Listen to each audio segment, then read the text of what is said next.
आप देख रहे हैं इंडिया टाउन न्यूज, भारत की बात। नमस्कार, इंडिया टाउन न्यूज में आपका स्वागत है और मैं हूं सुधीर मिश्रा। छत्तीसगढ़ में लगातार कोरोना की वापसी हो रही है, नए केस मिल रहे हैं। सरकारी तंत्र फिर एक बार तैयारी में जुटा हुआ है, लेकिन क्या इस बार हालत काबू में रहेंगे? कोविड का नया वेरिएंट JN1 अब प्रदेश में लगातार दस्तक दे चुका है। रायपुर, अंबिकापुर और राजनांदगांव जैसे जिलों में संक्रमण तेजी से फैल रहा है। सवाल यह है कि हम पहले जैसी लापरवाही दोहरा रहे हैं या सबक सीखा है। चलिए आपको दिखाते हैं एक ग्राउंड लेवल रिपोर्ट और फिर करेंगे इस महामारी की नई लहर पर गहराई से विश्लेषण।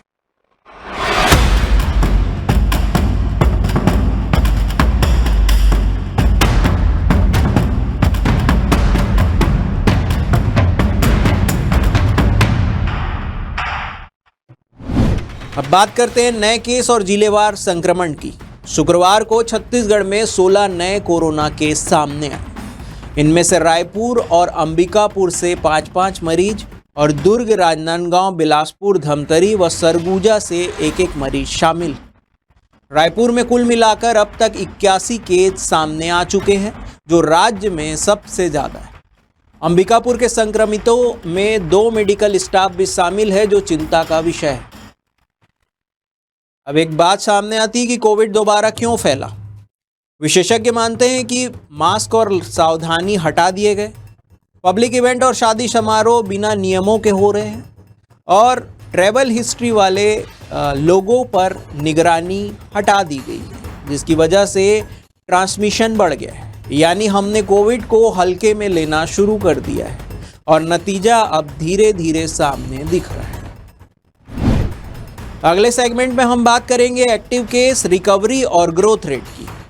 अब तक 166 मरीज रिपोर्ट हो चुके हैं। इनमें से 67 एक्टिव हैं, 98 रिकवर और 1 मौत दर्ज की गई।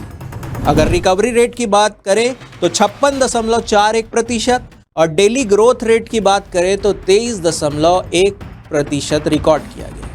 पिछले 4 दिनों में 50 नए केस मिले हैं, यानी औसतन 6 मरीज रोज, जिनमें से आधे सिर्फ रायपुर राजधानी के ही हैं। अब बात करते हैं कि क्या आने वाले 10 दिन गंभीर होंगे। यदि यही रफ्तार जारी रही तो अगले 10 दिनों में 58 नए केस जुड़ सकते हैं। इनमें से 29 रायपुर के होंगे। 16 से 17 मरीजों को अस्पताल में भर्ती करना पड़ेगा, बाकी होम आइसोलेशन में ठीक हो सकते हैं। लेकिन अगर सिस्टम तैयार नहीं हुआ तो छोटी लहर भी बड़ा खतरा बन सकती है।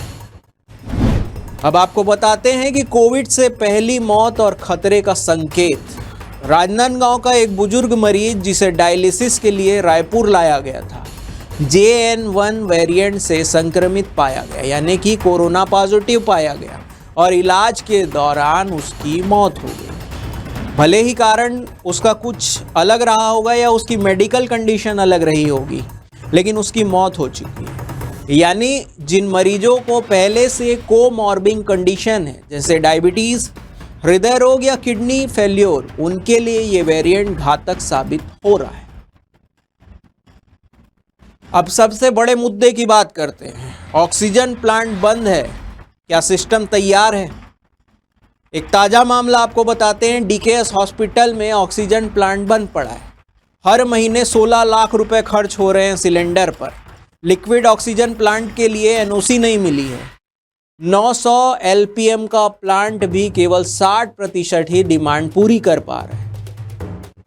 ऐसे में अचानक अगर कोविड के केस बढ़े तो सिस्टम जवाब दे जाएगा। एक जंबो सिलेंडर की कीमत 300 से 400 रुपए है और वो भी सिर्फ और सिर्फ 5 मिनट चलता है।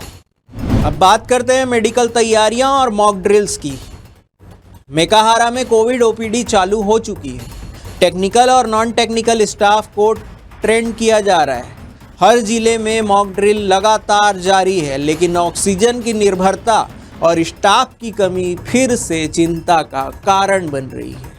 यानी परेशानी नई नहीं है, लेकिन मामला, स्थिति वही बन रही है। अब इसमें एक खास और बात करते हैं कि ये लहर माइल्ड सही, लेकिन खतरा लगातार बरकरार है। Doctor R.K. पांडा के अनुसार ज़्यादातर मरीज होम आइसोलेशन में ठीक हो रहे हैं, लेकिन जिसके पास पुरानी बीमारियां हैं उनमें खतरा सबसे ज़्यादा देखा जा रहा है, खासकर चेन स्मोकर और बुजुर्ग मरीज में नए वेरिएंट की चपेट में तेजी से आ रहे हैं। तो छत्तीसगढ़ में कोरोना की नई लहर धीरे धीरे दस्तक दे रही है और अपने पैठ जमा रही है। अभी यह माइल्ड दिख रही है, लेकिन तैयारियों में यदि चूक हुई तो यही लहर गहराई में ले जा सकती है। सरकार को चाहिए कि ऑक्सीजन सप्लाई, मेडिकल इंफ्रास्ट्रक्चर और दवा स्टॉक को तुरंत एक्टिव मोड पर लाए। और जनता से भी हमारी अपील है कि मास्क पहने, लक्षण दिखे तो जांच जरूर करवाएं और जिम्मेदारी से कोविड प्रोटोकॉल का पालन करें। आज के हमारी ये विशेष रिपोर्ट में फिलहाल इतना ही। मैं सुधीर मिश्रा, देखते रहिए इंडिया टाउन न्यूज़, भारत की बात। जय हिंद।